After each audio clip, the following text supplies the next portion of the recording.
eu sou a professora Fernanda e vou lecionar a disciplina de Ciências do segundo ano do Colégio Emaús. Então, vocês já conhecem as nossas orientações, não é verdade? Pegue aí seu material de ciências, o livro, o caderno, lápis e borracha. Vai para um cantinho aí que você consegue assistir a sua videoaula em silêncio, com calma, ok? Que nós vamos lá. Ó, acompanha aí comigo a leitura sobre o solo. Lembra que nas últimas aulas nós falamos sobre a água? Eu já comecei a receber alguns cartazes, algumas fotos de cartazes, né? Que foi a proposta que nós pedimos, estão ficando lindos e nas próximas aulas eu vou postar aqui para todos verem, ok? Então vamos lá. Hoje nós vamos falar sobre o solo, tá? O solo é a camada superficial da crosta terrestre, sendo formado basicamente por aglomerados, minerais e matéria orgânica oriunda da decomposição de animais e plantas. Esse elemento natural é de fundamental importância para a vida de várias espécies. O solo serve de fonte de nutrientes para as plantas e a sua composição interfere diretamente na produção agrícola. Entre os fatores que contribuem para a caracterização do solo estão o clima, a incidência solar, a rocha que originou o solo, a matéria orgânica, a cobertura vegetal e etc., entre vários outros fatores. O solo pode ser classificado em arenoso, argiloso, humoso e calcário. Então, o solo, ele é classificado aí, ó, como vocês podem ver, em quatro elementos, eles são classificados. Porque existem 4 tipos de solos diferentes. Então, nós vamos conhecer hoje cada um deles. Nós vamos ver qual solo é melhor para se plantar, qual solo que não tem jeito de plantar, tá? E nós vamos descobrir como que o solo é importante para a nossa vida, né? É importante para as plantações, é importante para os animais. A gente acha assim, é só a terra onde a gente pisa. Não é. O solo é muito mais que isso. É algo importante para a nossa vida aqui na Terra. Então, vamos lá. Ó. Solo arenoso. Nós vamos descobrir qual que é esse solo. Possui grande quantidade de areia. Esse tipo de solo é muito permeável, pois a água infiltra facilmente pelos espaços formados entre os grãos de areia. Normalmente, ele é pobre em nutrientes. Então, aí está uma foto para você ver qual que é esse solo e analisar, tá vendo? Ele é cheio de areia e a informação que passa aí é que ele é pobre em nutrientes. Ok? Vamos para o próximo? Solo argiloso. É formado por grãos pequenos de compactos, sendo impermeável e apresenta grande quantidade de nutrientes, características essencial para a prática da atividade agrícola. Então, tá vendo aí esse solo? Tá vendo que tem uns matinhos aí crescendo? Em alguma parte dele, você consegue ver aí na foto? Então, ele é um solo bom, é um solo que dá para plantar, né? Se você plantar alguma coisa aí, se você tiver um solo assim no quintal da sua casa e você fizer uma plantação, provavelmente essa plantação vai crescer, porque ele é um solo bom para isso, ok? Então vamos lá. Solo humoso, chamado em alguns lugares de terra preta, esse tipo de solo é bastante fértil, pois contém grande concentração de matéria orgânica em decomposição. O solo humoso é muito adequado para a realização de atividades agrícolas. Então, tá vendo que ele parece ser bem macio, esse solo aí? Então, ele é um solo muito bom para plantação, é um solo muito bom para quem tem em casa, horta. Você tem aí na sua casa? Ou na casa da sua avó, alguém que mora perto de você? Tem uma horta aí? Então, esse solo aí é o ideal para uma horta, olha. Tá vendo que a gente consegue ver até umas raízes, eu não sei se é raiz ou se é minhoquinhas aí no meio, porque ele é um solo que é bom para plantação, tá bom? Se você plantar, se você tiver um solo assim aí na sua casa, e você fizer uma plantação aí de alguma coisa, com certeza vai frutificar, ok? Então vamos lá. Solo calcário. Pouco nutriente e grande quantidade de partículas rochosas em sua composição, o solo calcário é inadequado para o cultivo de plantas. Ele é típico de regiões desérticas, então ele é duro, não é? Então, esse tipo de solo aí é um solo que não dá para plantar nada, é um solo que é mais duro, tem muita pedra, tem muita rocha, então dificilmente uma planta, uma horta, ela vai crescer aí nesse solo, ok? Entendido sobre cada solo? Então vamos lá. Portanto, as características do solo influenciam diretamente na prática da agricultura e no desenvolvimento socioeconômico de um determinado lugar. Porém, é importante destacar que técnicas agrícolas têm adaptado alguns solos para o cultivo, através da introdução de nutrientes. Então, quando as pessoas, por exemplo, compram algum lugar e falam assim, aqui vai ser a minha plantação, e o solo não é um solo bom, o que eles fazem? Eles fazem um tratamento no solo. Eles passam máquinas com algum tipo de terra, de esterco, e preparam aquele solo para as plantações. Lembra das transformações? Das transformações que o homem faz? A gente falou isso.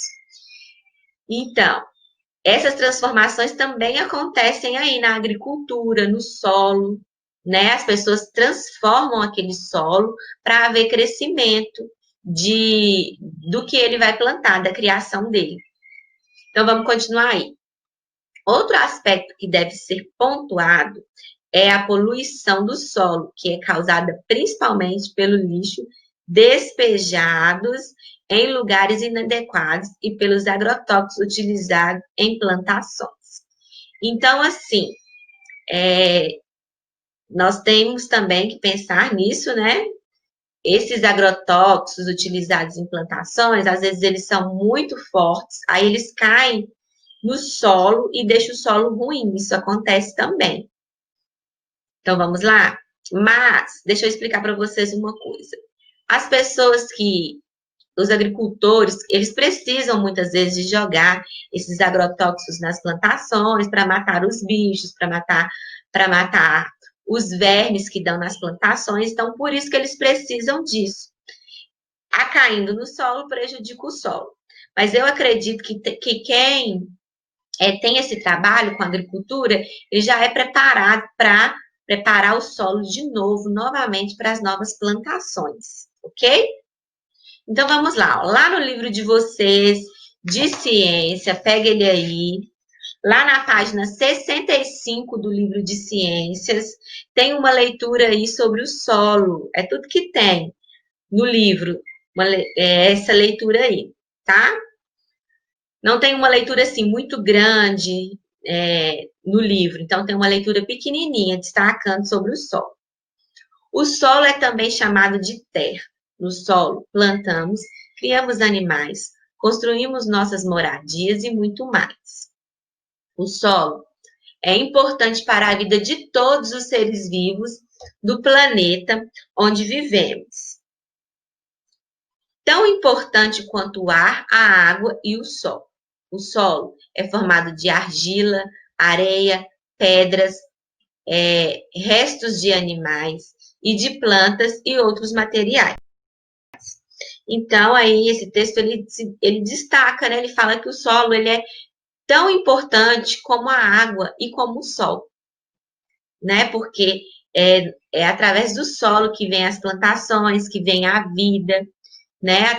Através das árvores, das plantas, nós temos uma respiração melhor. Então, tudo, uma coisa liga a outra, não é verdade? Nós precisamos da água, nós precisamos do sol, nós precisamos do solo, nós precisamos de tudo. Por isso que nós devemos e temos que cuidar do ambiente que vivemos, ok? Agora nós vamos falar um pouquinho sobre o ar, né? Às vezes a gente vê e fala assim, o ar não é importante. Mas nós vamos saber que é sim muito importante o ar. Então acompanha aí comigo, tá bom? O ar é muito importante para a nossa vida e de diversos outros seres vivos. Graças ao ar, por exemplo, podemos respirar o oxigênio. Aquela substância que atravessa as nossas narinas, quando respiramos, se chama ar. Então, quando nós respiramos, respira fundo aí, vamos respirar, ó. Isso que entrou pelas nossas narinas é o quê? É o ar. Então, o ar, ele é muito importante para a nossa vida, não só para a nossa vida do ser humano, mas para os animais também, para as plantas. O ar não pode ser tocado e geralmente não apresenta cor, cheiro e nem gosto. Ele é formado por diversos gases. O gás nitrogênio é o que se apresenta em maiores quantidades. Depois temos o gás oxigênio, o gás carbônico. Então, o ar é formado de gases, ok? Nós podemos tocar o ar? Não. Nós podemos sentir o gosto? Não. E o ar também não tem cheiro. Mas ele é muito importante, que é através dele que nós respiramos, não é verdade? Então, aí, ó, tem um gráficozinho falando sobre o ar. A maioria do ar é composto por nitrogênio, tá vendo? Aí tem um pouco de oxigênio, são as partes do gráfico. Tem outros gases, o gás carbônico e o gás nobre. Ok? Então, para a gente entender um pouco. Vamos continuar. Além dessas substâncias, de outras que estão em menor quantidade, o ar também representa gotículas de água, poeira e até mesmo partículas de vírus, bactérias e outros micro-organismos. Quando respiramos, nosso nariz filtra as partículas de micro-organismo que podem fazer mal ao nosso corpo. Eles, quando se juntam no muco ali produzido, forma a famosa meleca no nariz. Então, o nosso nariz, quando a gente respira, nós puxamos tudo que está no ar. Então, se no ar tiver poeira, vai entrar poeira, né? Se tiver vírus naquele ambiente, nós vamos pegar um vírus, nós vamos pegar uma gripe, né? Então, no nosso nariz tem uma proteção, né? Que junta ao muco e ali produz a melequinha, essa meleca que dá no nariz, né? Que a gente sempre limpa quando a gente toma banho. Por quê? Porque quando a gente está respirando, dependendo de onde estamos, tem muita poluição, então o nosso nariz, ele sente. Já reparou isso? Que dependendo do lugar que você está, o nariz fica seco, porque o lugar é mais seco, porque tem muita poeira, não é verdade? Então, isso é muito importante a gente pensar, né? Que é pelo ar que nós pegamos vírus como gripes, né? O coronavírus está aí, por isso que nós estamos em casa, né? Que nós devemos usar máscara por causa disso, para a gente não ser contaminado nem com esse tipo de vírus, nem com outros também. Entenderam? Quando respiramos, esse ar vai para os pulmões, retirando dali o gás oxigênio, essencial para a nossa sobrevivência, que é a respiração. Depois também, pela respiração, nosso corpo libera gás carbônico e outros componentes do ar que não foram utilizados. Então, a gente faz a expiração. A gente expira e expira. Então, quando a gente expira, a gente libera o gás carbônico e outros componentes que não foi utilizado dentro do nosso corpo. Por isso que é importante termos uma boa respiração, termos um bom ambiente, né? Então, vamos lá, ó. O ar e o oxigênio, tá vendo? Entrando aí. Inspiração, respirando. E o ar mais o gás carbônico saindo do nosso corpo, expirando, na expiração. Ok? Vamos fazer aí, ó. Inspira, ó, e expira. Quando nós fazemos isso, nós liberamos o ar. Nós sugamos o ar e liberamos o ar, um outro tipo de ar. Ok? Então, vamos lá. Lá na página do seu livro, também na página 67 do seu livro, aí tá escrito 65, eu devo ter confundido, tá bom? Me desculpa aí pelo erro. Então, vamos lá. Lá na página 67, tá bom? Confere aí comigo. Tá escrito assim, ó. O ar. Não podemos ver o ar nem tocar. Ele é insensível. Não tem cor nem cheiro. Como saber então que o ar existe? Mesmo não vendo o ar, percebemos sua presença no ambiente. Os galhos das árvores balançam, as pipas enfeitam o céu quando o vento sopra forte e mais. Sentimos o ar entrando e saindo do nosso corpo quando respiramos. O ar também pode ser encontrado no solo, na água, dentro dos objetos e no interior do corpo e de outros animais e vegetais. Então, aí é o que o livro fala sobre o ar, né? Sobre a importância do ar, para completar o que nós já falamos. E aí nós vamos fazer uma atividade sobre o solo, sobre o ar, tá bom?